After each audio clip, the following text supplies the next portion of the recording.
In this episode of Connecting the Dots, we explore how digital strategy and solutions are stepping up to reshape fitness across MENA, and why localization matters just as much as innovation. I'm joined by my co-host Rachel Young and by Inaze Fatima Sarang, founder of FitCloud. Together, we look at what studios in the region actually need to scale, how to design for a fast-growing and culturally diverse market, and where a tailored member experience becomes a genuine advantage. Midway through, Inaze's daughter makes a brief cameo, the honest reality of a mompreneur building something with impact. Let's connect the dots.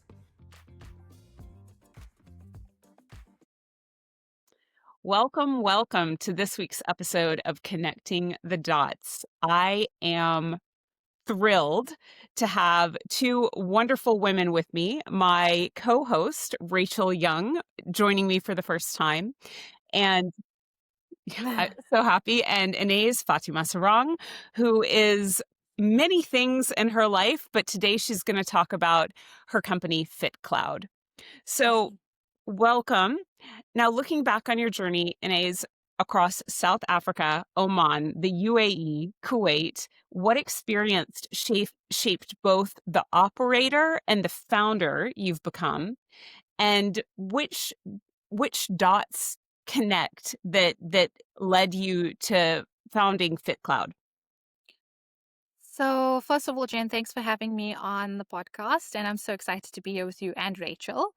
I think, I've been so fortunate to have exposure to different business models, different markets, and different systems, through my experience in South Africa, Oman, UAE, and Kuwait. And I think from each one of these destinations and, countries that I've worked in, there were certain elements within the industry that I was able to focus on more. So, for example, in South Africa, working with a big box company like Virgin Active, I gained a very strong operational background. And that was where I was introduced into the fitness industry from a business point of view. So, prior to joining Virgin Active as operations manager, I was just a consumer of fitness, consumer of exercise. And when I actually tapped into the behind the scenes, it gave me a very, very strong foundation on operations. And then I moved over to Oman. And it was the first time in my life that I'd actually run and operated a club without any HODs. So there again, I was like, wow, What learning again. HODs? Sorry, I should be an insider, but I'm not. So HODs are heads of departments. So traditional health clubs, you have a fitness manager, you have a sales manager, a front of house manager, and then you even have an admin manager. That's how that's how spoilt we were as club managers in Virgin Active. So I got to Oman and I went, wow, everything is me. It's like I'm I all was split. departments. I'm all departments. So I literally and fortunately at that time I had very little personal responsibility. So I was single, didn't have kids, didn't have anyone to worry about, and I just threw myself into my work. I was like, wow, okay, now I'm going to be focusing on not only operations, but I'm also going to have a look at, okay, sales department, what do you need? Fitness department, how do I benefit you here? Admin department, how do we keep things still legit and organized while we're busy running the club? So, the dots started to connect slowly, Well, one by one. like what was the difference in size of operations? Because I know I'm familiar with Virgin active clubs. You need those heads of department. You do. Was You it the really do. same and you just didn't have them?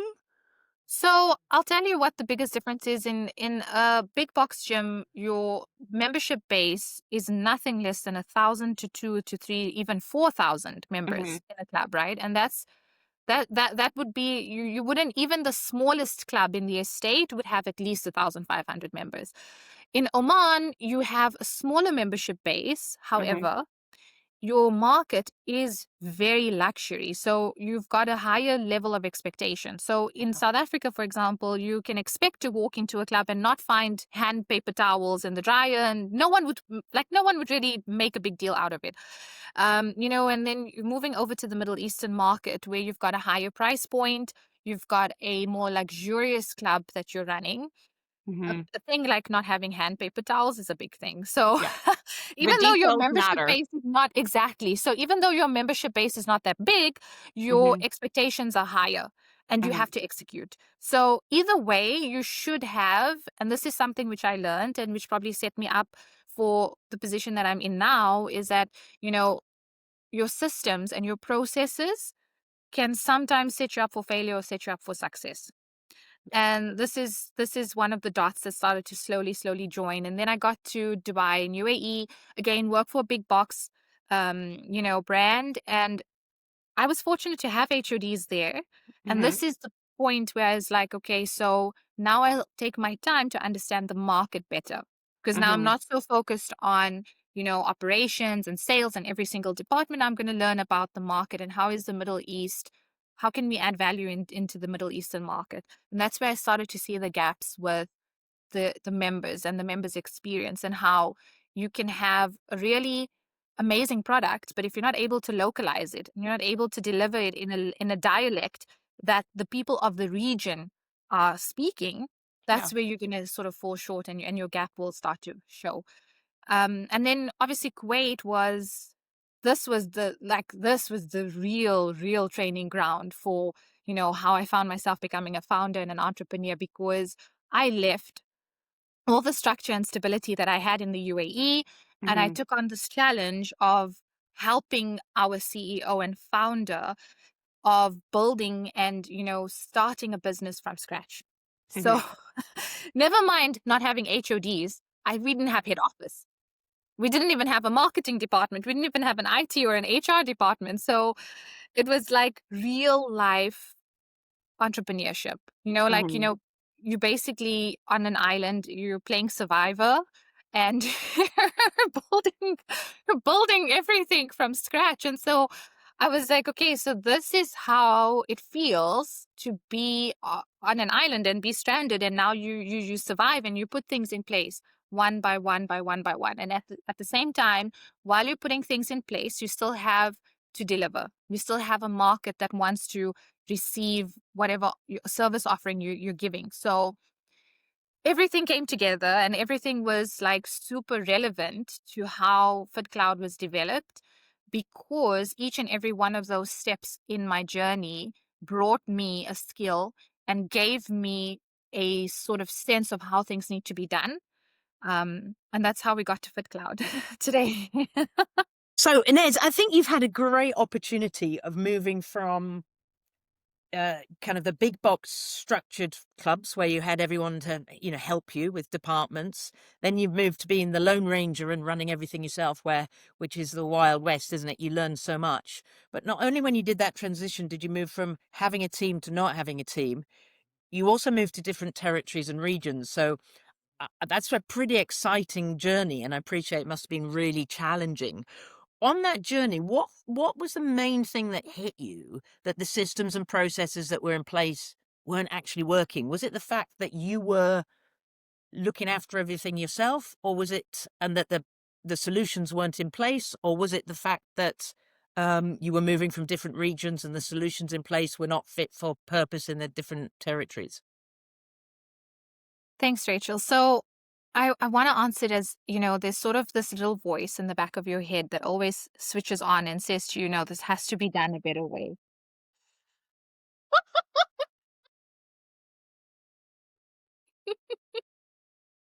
Oh, And so the ringing in my head, just like your phone, amplified as I moved from region to region. So that little voice started, and the nagging in my mind actually started when I was working in Oman. And I had to juggle between two systems, not one. And as a GM without any HODs and with minimal support at club level, I started to feel like, no, there has to be a better way. I can't be logging into two systems and then taking data from one, comparing it and measuring it up against the data from another system. So that's where I started to realize that there's a gap.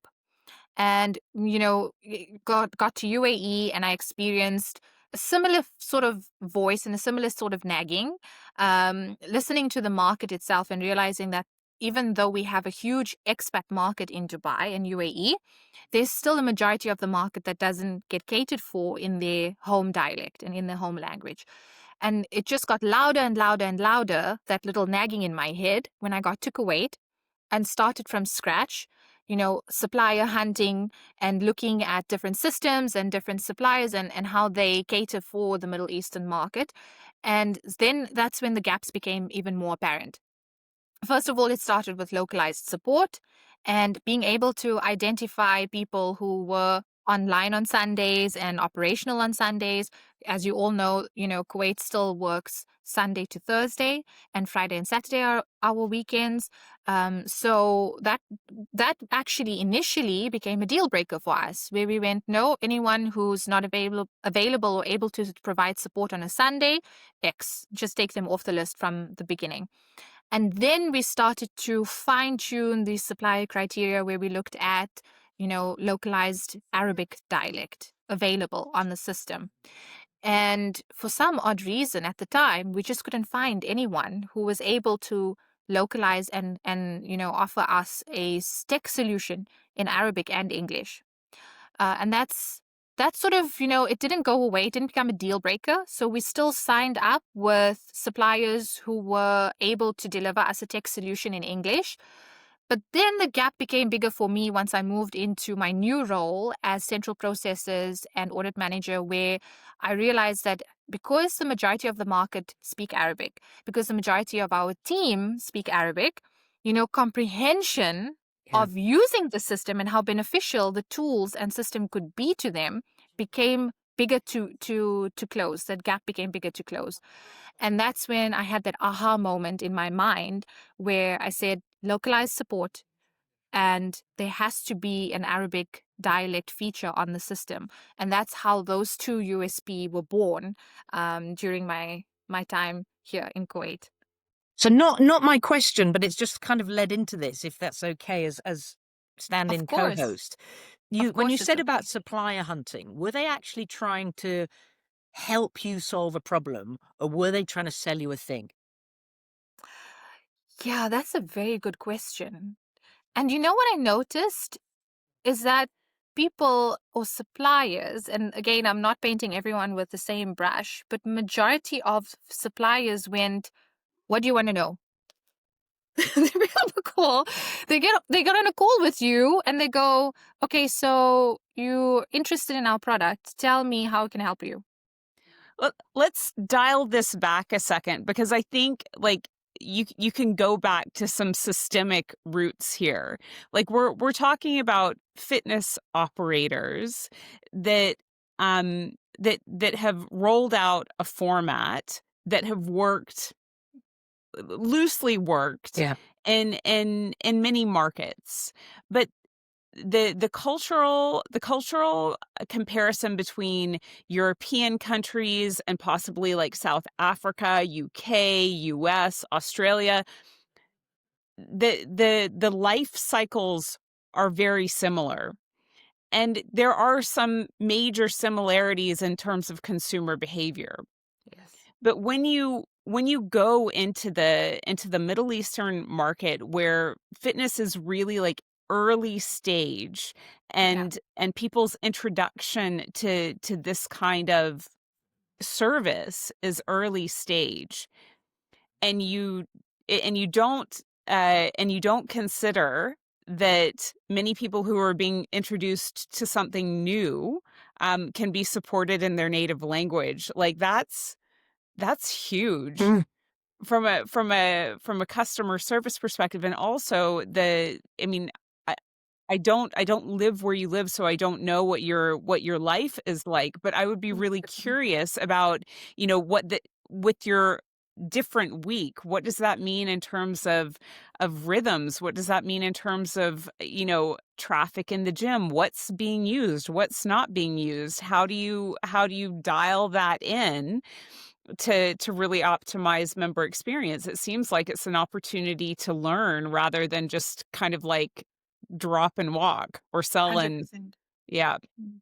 And that's why one of the non-negotiables for all our suppliers became the Sunday support, because Sunday is your highest usage day. It's your Wow. highest, busiest sales day. I mean, if your system's offline on a Sunday morning at 10 a.m., you're losing as an Yeah. operator. You're losing.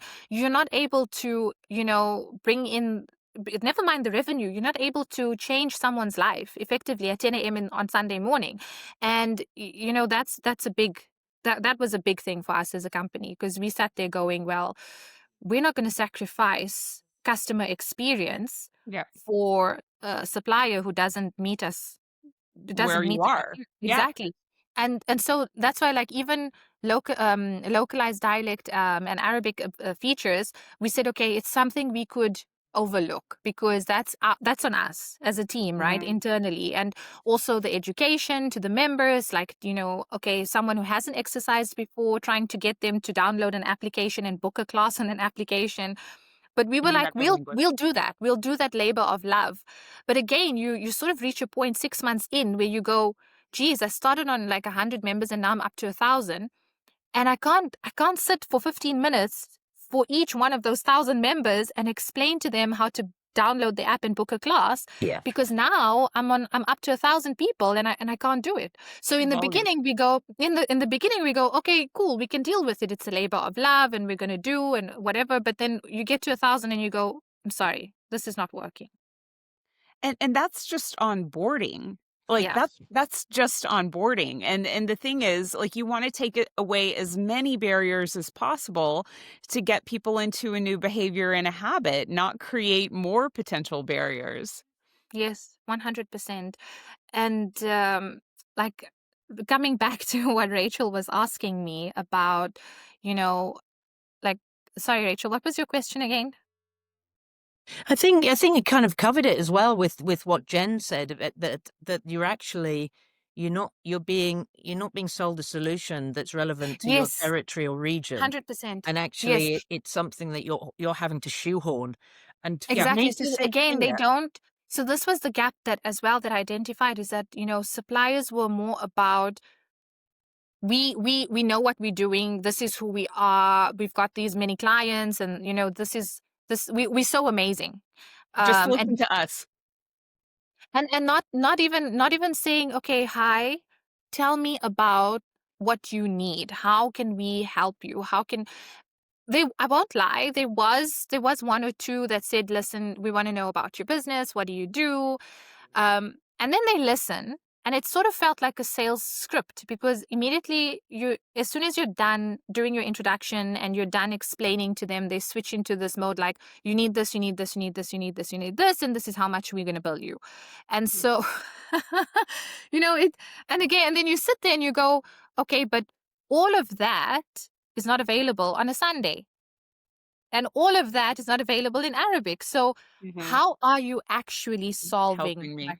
Exactly. Yeah. Exactly. So it was like they were asking the question, but they weren't listening. oh, interesting. Like, what makes the Mia fitness market different?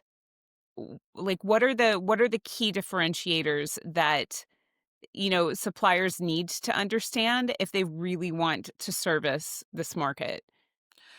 Jen, I think the biggest difference, like you already touched on, is that fitness is not a habit yet, so it's still a developing market. And a lot of the business side of it is very, like, in the initial stages, it was all upfront payments. So you Mhm. had a membership that you sold for 3 months, and you paid for all 3 months at the very beginning, or you had a Mhm. membership for 6 or 12 months, and you paid for the entire 6 and 12 months upfront at the very beginning. So that was something that took the market a long time to understand, and eventually, with pressure, because people were not able to deliver those upfront payment methods, then the market Mhm. slowly shifted, and we now operate at a point where, again, we're not only doing upfront payments, we now do Mhm. payment plans. Mhm. um, and also, the other biggest difference in the Middle Eastern region is, we've spoken already about the operating hours, but even culturally, you take something as specific as gender specificity on a GX class, and gender segregation on a GX timetable, and you think, oh well, it's not that important. But actually, no, in the Middle East, it's important. You cannot have men booking female only GX classes. You cannot have ladies booking men only GX classes. So Yeah. that was also something that, suppliers, there were certain nuances and there were certain cultural subtleties that were not looked into or that were taken for granted. So I've even dealt with suppliers who said, what's the big deal if a guy booked a woman's class?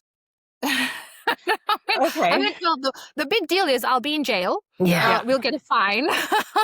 Yeah, Probably be Yeah. shut down for a few days. But yeah, no, I see how it's not important to you. It's really interesting to listen to, because it's not just the language and the support. It's that whole attention to detail of and that's probably why you've got to where you've got to today, with the quality of the type of video content, who's displayed in videos, male or female, and the language it's in. It's quite a hard thing to listen to you when you're saying that you have to compromise in certain areas. Yeah, 100%. Well, and just to go loop back at one step, because I think there are probably people who are listening who aren't aware of the cultural differences that are really fundamental in the Middle Eastern market. And you said gender segregation, and racial introduced me to the wonderful world of Saudi, and I loved going on the operator tour there. The women's clubs were bar none some of the best that I've ever seen. But it really is, in some markets, men's clubs and women's clubs completely separately. Are there any markets where it's divided according to time? Is there like a co-ed club that's like women's hours versus men's hours, or is it always You know what's so cool? So I'll be factual based here when I say Kuwait is still like Saudi, women's only, men only clubs. And yeah, this is something also people they don't like think of when they talk to right? people in Kuwait. They think, or they assume Kuwait is Dubai. Kuwait is not Okay. Dubai. Nope. I think in Dubai you might have that dynamic where certain times are ladies only and then mixed and then so on and so forth. But when you talk about regulations and you talk about operating strict gender separated clubs, Kuwait still runs that way. Saudi runs that way. I think Qatar also runs that way as well. So, it's just a little bit of homework that can benefit you as a supplier if you just take time to understand that, the region by law Yeah, yeah, cannot have a gender, co-ed club. yep. Oh, and we've got a co-star. Can you Say introduce hi. our co-star? Hello. Hi. What's your Hey. name? She's shy. Now she's shy. It's Now it's she's always shy. when the camera's on. The life of the entrepreneur, right? The This life is of the real life. entrepreneur. So I want to make sure that we set you up to really introduce FitCloud. Like, we've definitely framed the problem here. Um, tell us more about what you're building. Okay, perfect. So I don't want to just mouth off. I just want to reflect on my notes for a Sure, second. sure. um, the biggest difference and the biggest solution that I want to bring to the region is support.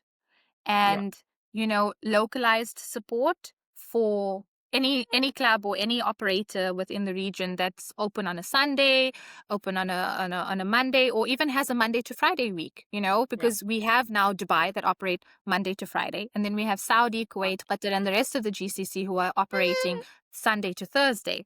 So the biggest solution that I'm trying to bring forward with FitCloud is the localized support Yep. and the Arabic dialect solution, where you've got English and Arabic capabilities.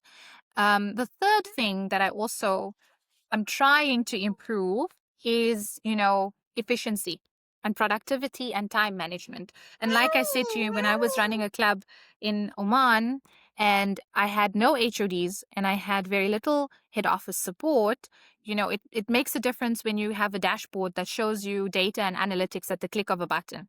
Yeah. It makes a difference when your commission reports are done for you instead Yeah. of you sitting and spending hours to do them yourself. So I've done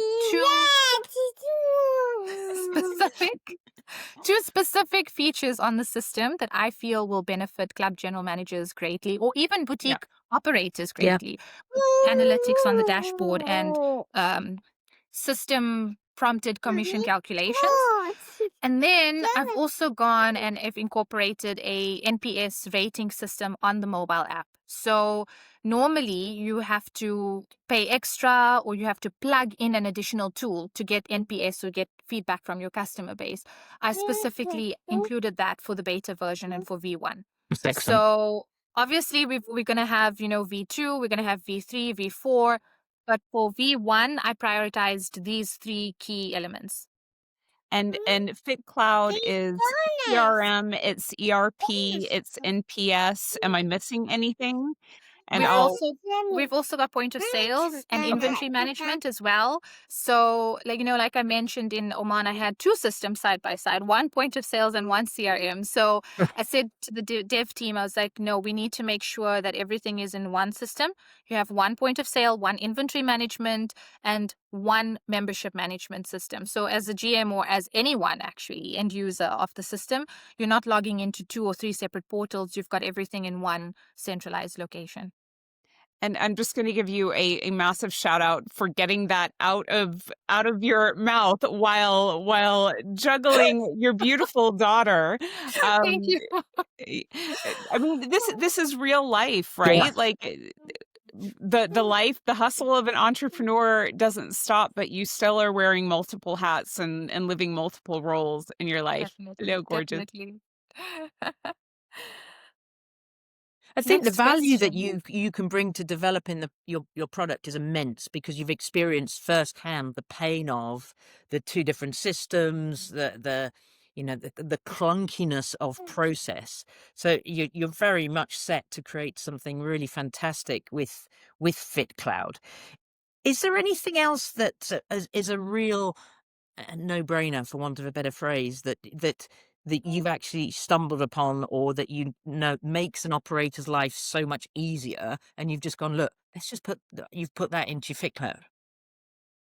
So the sales journey and what could I say, lead to sales journey, and that's the build up, before you actually become a member of a gym. And that journey is quite often manually tracked, it's manually recorded. There's Excel sheets and there's Instagram forms, and then there's DMs and WhatsApp messages and everything. So what we've strategically tried, or what we've strategically successfully done, is we've done meta integration. So you Love can it. run boosted campaigns and you can have those leads directly captured on the system. And the other thing that was a no-brainer for me was, being able to track the activity and being able to track the interactions with those leads. So traditionally, or more so, I think about up to a year ago, we had 2 systems for those features and functionality. And you would have a sales management system, and then you would have your CRM system. So strategically with FitCloud, I thought, well, that's a no-brainer. Your sales and your lead journey is as important as your membership journey. And you should be actually taking the data from one and then, just extrapolating it into the other. I mean, why would you pop someone into your system as a member but not track all the activity or all the interaction you've had with them prior to them signing up and taking that membership? It's crazy that it was designed so modularly, because you need all of that information to really know and respond and Exactly. evolve that Exactly. relationship with your member. 100%. 100%.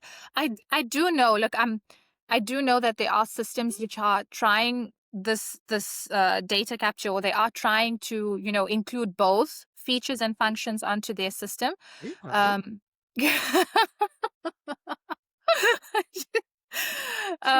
yeah, it for me, it felt like a no-brainer. It's like, how do you offer a CRM but not include the sales journey? Like, But I think you can only do that because you've experienced the pain. You have actually Exactly. experienced it firsthand, and a lot of the solutions that are brought to the table don't, they know there's a problem to solve, but they haven't actually felt the pain of how to solve it. So with FitCloud, I think you're in a really good place to encompass that entire journey. Exactly. It's pretty exciting.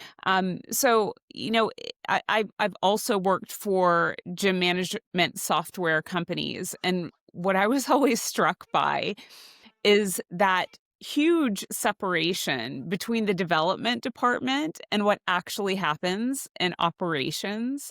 And I think that, because you've got this problem solving mentality, like you're a fixer, so you're seeing the void and you're like, I'm designing this from a user's perspective, the thing that you 100%. were missing. So Do you how know do you know what's also funny is that it's not only so even when I went to market to look for a development team and to actually, form my team of soldiers, I got so much pushback from developers who were like, no, we do it this way. And I went, yeah. guys, just all stop No. the bus, there's a reason why I'm here today, because you doing it the way you do it is not the solution. It's not the answer. So listen to my feedback and, don't just like try to sweep it under the carpet, because at the end of the day, this is the reason why FitCloud will be existing or does exist. It's Mhm. because there's too many tech-oriented solutions and developer-oriented solutions on the market already. What have you had to fight for even amongst your own team as you're developing this product? A lot, Jen. It started with white labeling the app. Okay, it Okay. started with white label.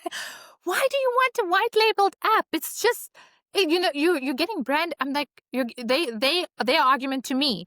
Your brand is being showcased on the application. Yes, but it's not about me. It's not about my brand. It's about the customer and the customer's brand and how the customer is going to build the relationship with their members. So it's not about me. And then the other biggest challenge I had was the UI, UX, so the user interface and what does the system look like. The tech guys just went and loaded stuff onto the system and said, bam, this is it. And it literally took me 15 to 20 minutes to figure things out. And then I go back to them, I go, this doesn't work. This does not work. You need a clean UI, UX. You need a simple and easy to understand interface. So I was actually one of the what could I say, support features that I had, or one of the wins that I had very early in the project is the project manager. He actually said to the team, think of it or think of the system as being accessed and used by a 5-year-old, and make it easy and make it simple so that even a 5-year-old will know what to do next. And so that hit them on the head, and they were like, okay, that's how we're going to do it. How old is your daughter? 2.5. Okay. Okay, a few years, she's your test case. Exactly. Just jumping on the back of of Jen's question there about the challenges that you've faced, how much of that, I mean, it's been a tough journey so far, but you're doing incredibly well. And some of the Thank you. roadblocks you've come up against, you've clearly had to battle because, your supplier or your dev team knew best. How much of that was a challenge for you being a woman in this entrepreneurial space, in the region? Ooh. I'd really Ooh. be Hitting intrigued. hard now, young. Ooh. And it's not on here. It's not on my list. No, none of them are. 90% of what I've had to tackle is because I'm emotional, or don't you want to go and have a think about it and let it marinate, and think of it this way, because maybe you're just a little bit upset and sensitive right now. And I know, right? Imagine. And I go, no, it's got nothing to do with emotion. It's purely about what I need. I need it done this way, and this is why I need it done. It's not about emotion. It's not about how I feel. It's not about because I'm sensitive. And, at the end of the day, like, data is king, or good data anyway. So, like, are you at the phase where you can start really evaluating based on usage so that you can have, the confirmation or the information that you need to develop in another direction?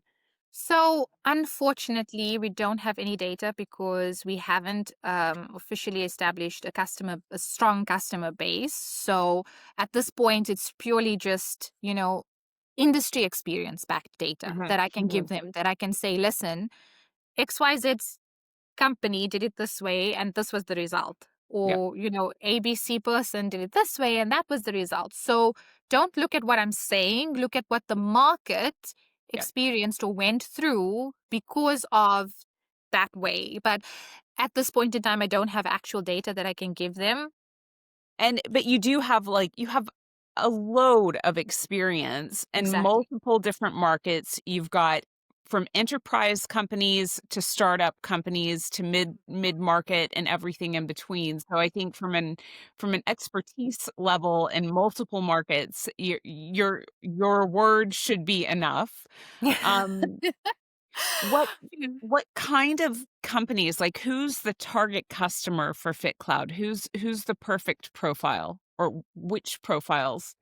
So, profiles that I'm excited to engage with are definitely female owned boutique studios.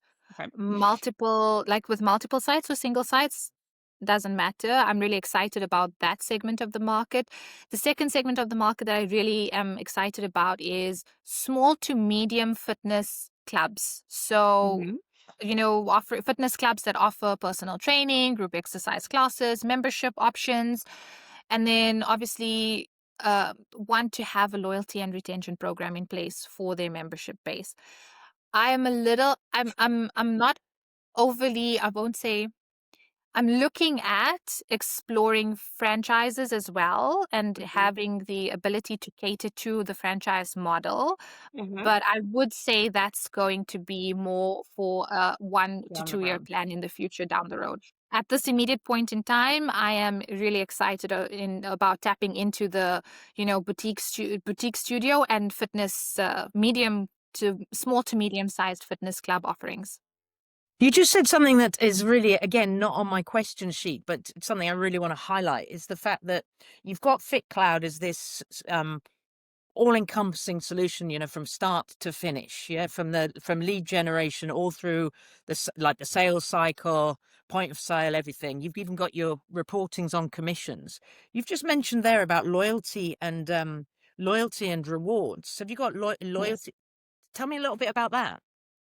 So I've made a strategic decision to partner with an existing firm or an existing company that offer loyalty and rewards programming and compensation schemes, Fantastic. purely because they're very affordable and they are currently amazing. They in my opinion, and having vetted a lot of suppliers, they are really amazing in the way that they offer rewards and loyalty rewards programs. So I've made a strategic decision to partner with a company, and we do offer. So what we've done is we've done an integration from our platform into theirs. Their system plugs into ours, but it is a seamless end user experience from a point of view where you log into the mobile application, you click on a tile. And without knowing that you're in a different portal, you're accessing a different portal. I've also made that strategic decision to partner with someone and collaborate with someone because that allows me to then free up enough capital and, revenue on my side to then continue developing other functionalities and features on the system.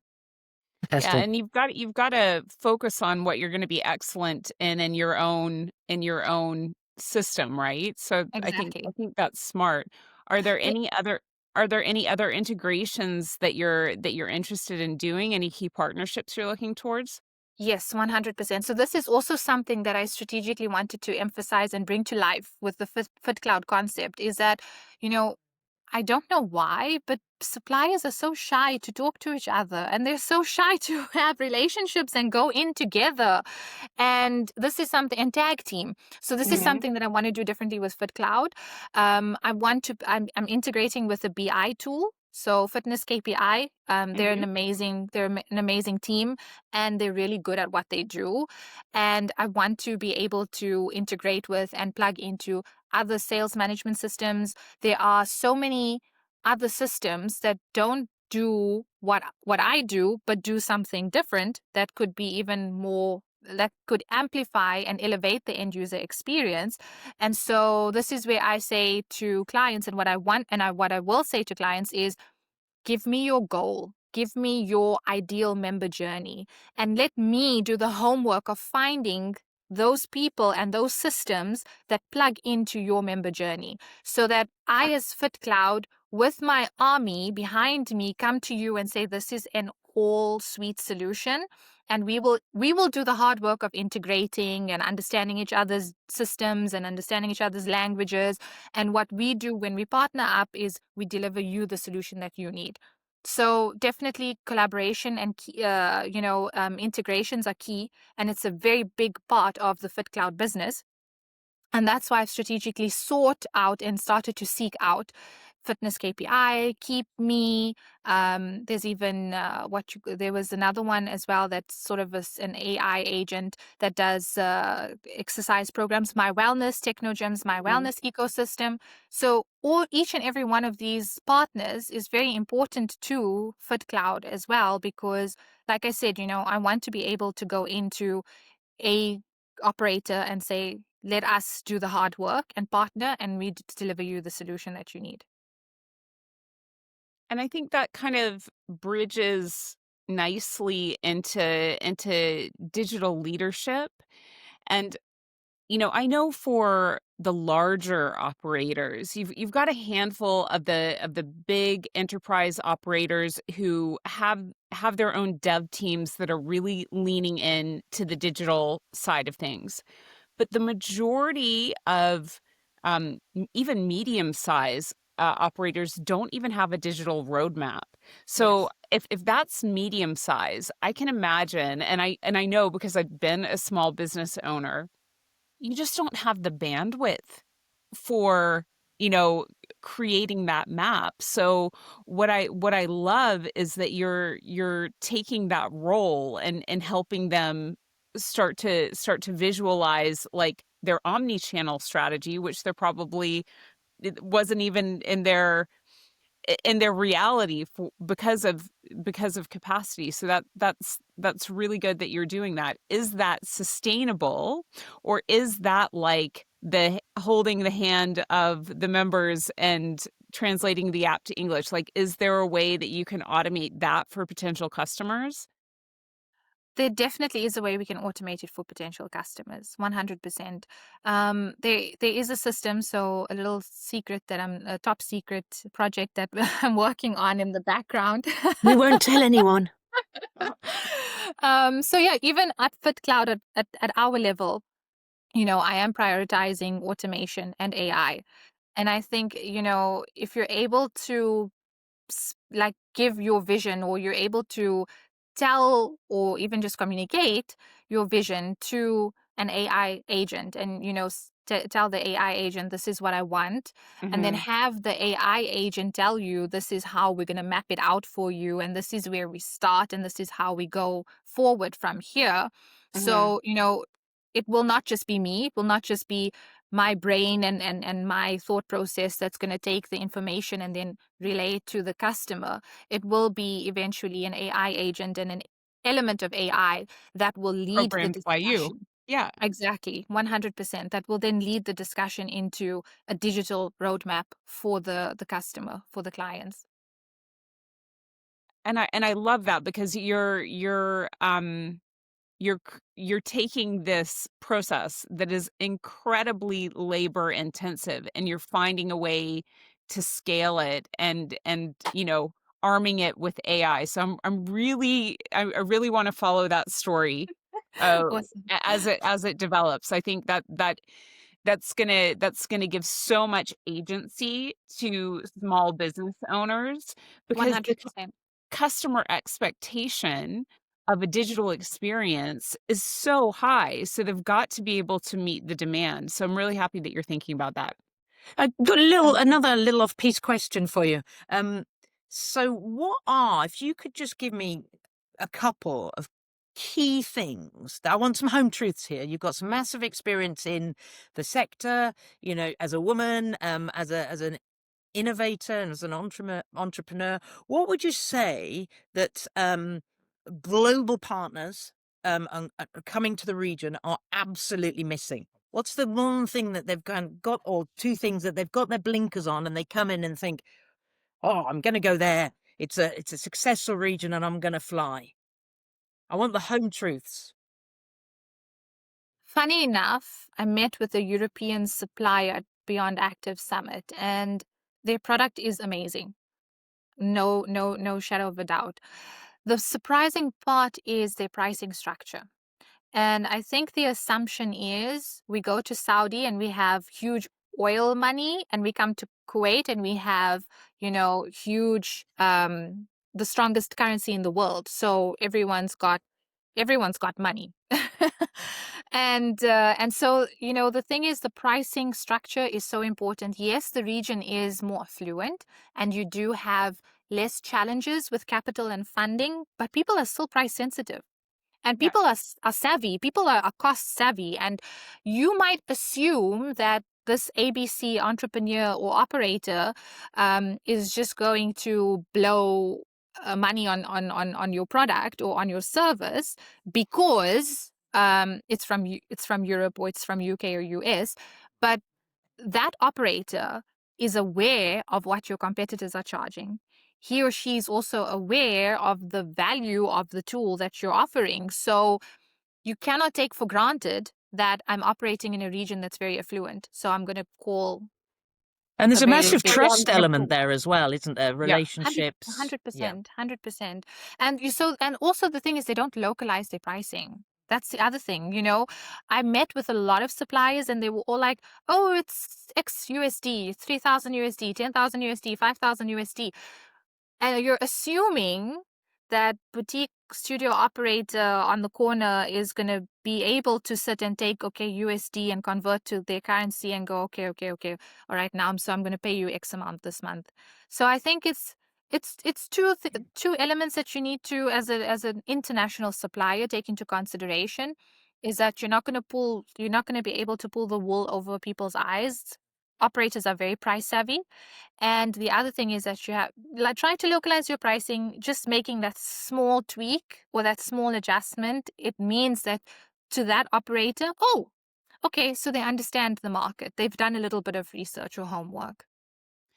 And it's also considered like both Rachel and I have worked across markets for most of our career. And, I moved from Canada to Europe about 15 years ago. And I just remember how naive I was about, the way of North American business just being the way of, when you say Europe, I'm making a really big statement for many different cultures and approaches, and it was such a hard but wonderful lesson that you have to go in and look. Yes, Don't lead with assumptions. You need to seek to understand the market. Go in humble and really adapt. And I think that because of the lack of that for many companies, is going to give FitCloud a really wonderful opportunity to shine because because the businesses that you're serving are serving local markets and you're 100%. designing for local business. So I really feel like that's going to be huge. Um, Definitely. and The other thing, Rachel, sorry, that I sort of forgot to mention is, and probably not applicable to FitCloud because it's software and it's in the cloud. But some international suppliers forget that there's levels of ministry approval. There are, import export taxes. There's all these, Yeah. red tape procedures that have to be done, and it really they get egg on their face because they don't really do their homework. They don't really ask. if I want to supply XYZ region with a product, are there ministry like approvals that I need to get? Are there the certificates? And so, yeah, I think, apart from the pricing issue, they also make the mistake of just assuming that everywhere is Dubai. And and everyone, can access resources easily. And that actually started to show when we started, the business here in Kuwait. And we realized that, suppliers that we actually wanted to work with and that we really enjoyed their products. Unfortunately, there were some of them that didn't have the necessary clearances, or they didn't have the approvals from the ministry. So it really became a challenge.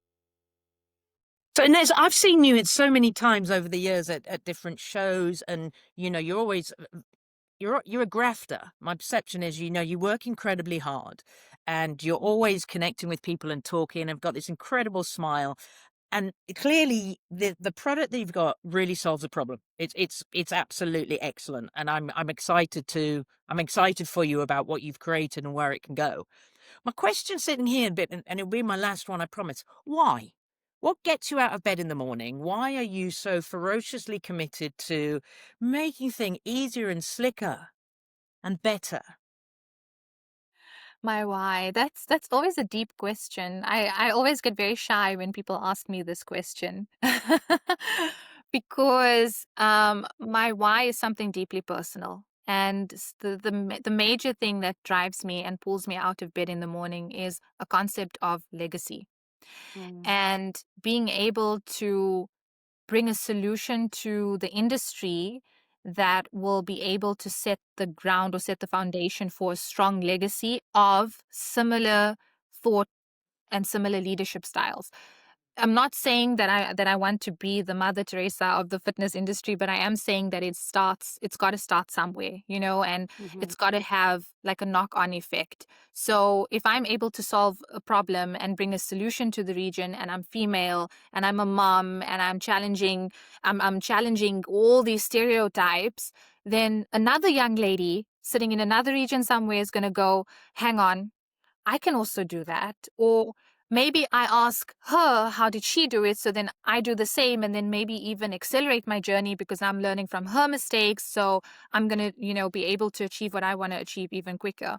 And so the whole reason why is just that. It's that I want to be able to say there are no stereotypes that are going to hold you back in life.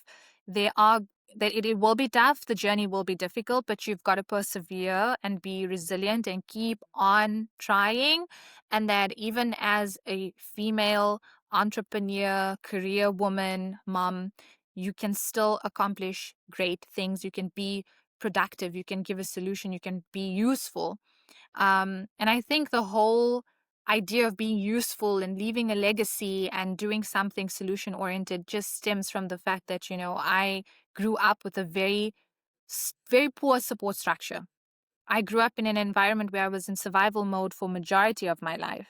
And so now when I experience other people's pain, I'm so much more sensitive to it, and I'm so much more in tune to what people are experiencing, because I'm like, hang on, I didn't like it when I was left in survival mode. I didn't like it when I had to hustle, and put 2-3 hours extra into my day as a GM, and, miss out on going out with friends and socializing. I didn't like it when I had to do that. So why would I let poor club manager Rachel over there, why would I let her go through the same thing? Why would I let her feel the same feeling? So it's all about, support and being able to not right the wrongs, but I think lead an example Yeah, and show, yeah, the next generation that the sky's the limit. Not even. Yeah. fantastic. That's great to hear. Thanks for sharing that. And like women are still so underrepresented in most sectors and leadership and foundership, especially in tech. And we're still 50% of the population, and the solutions that are designed for us from a career perspective, from a service perspective, from a consumer perspective, are still designed largely without other women in the room. So I think that what you're doing is going to make a difference for getting more women to move. It's going to make a difference for getting more women to start businesses, and it's going to make a member experience difference in your region. So I'm really, really a big fan of what you're doing, and I'm gonna say cheering in your corner. So to wrap up, we always like to ask for a shout out of someone who's doing great work in the region, so that we're continuing to amplify. Is there anyone that you'd like to give a shout out to that's inspired you, or that you're working with, or that you look up to? So, apart from the two obvious names of yourself and Rachel, I do also think that, and it's very recent that I've interacted with them, is Dr. Glenda and Fiona Cresswell that are starting My Healthy Shift. And the initiative they've taken in writing the book of Beyond Reps and having all these collaborators come on board and having multiple voices from the industry in a book. I think that's amazing. Definite big shout out to them. The other three or two firms that I've mentioned already, Fitness KPI, Keep Me, they also do an amazing job, and Techno Gyms, my wellness ecosystem as well. It's really cool. But in terms of female founded, female led examples that I really look up to, and people that I sort of, admire, Hmm. definitely Elaine Jobson, one of them. She's not Middle East based, or she's not in the Middle East, but she is one of the people that I look up to, and I like exemplify. Um, and then there is I don't know, I forgot her surname now, but Jennifer, who works for Gunya. So she's also female in UAE market. She's done a fantastic job of introducing the, what you call these now, clipless bars. Yes. And she's also a hustler. I see her Yeah, at all these events, she's a and she hustler. goes, I think we have the same birthday, Jennifer and I, because I met her in Saudi. I know exactly who you're talking about. Can't think of her surname, but we'll have it. We'll have it when we publish this. Um, but and a fellow go South ahead. African as well. So yeah, very close to my heart. Yes. Really, really amazing shout outs. And I really hope that you are able to receive and reflect on how much you've accomplished so far, and how well you're doing. And I just really look forward to continuing to watch FitCloud climb.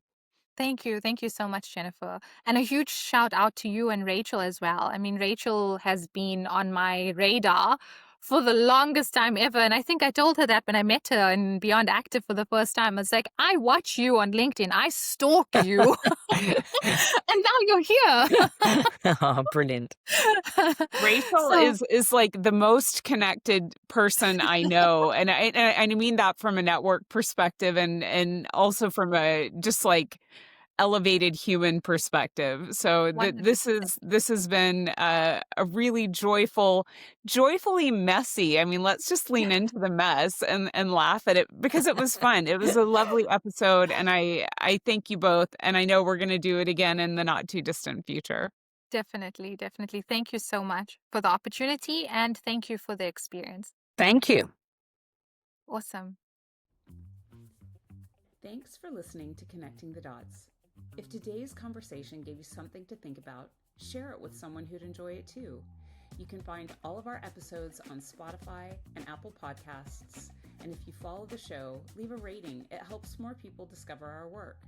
Until next time, keep connecting the dots and keep building the future you want to see.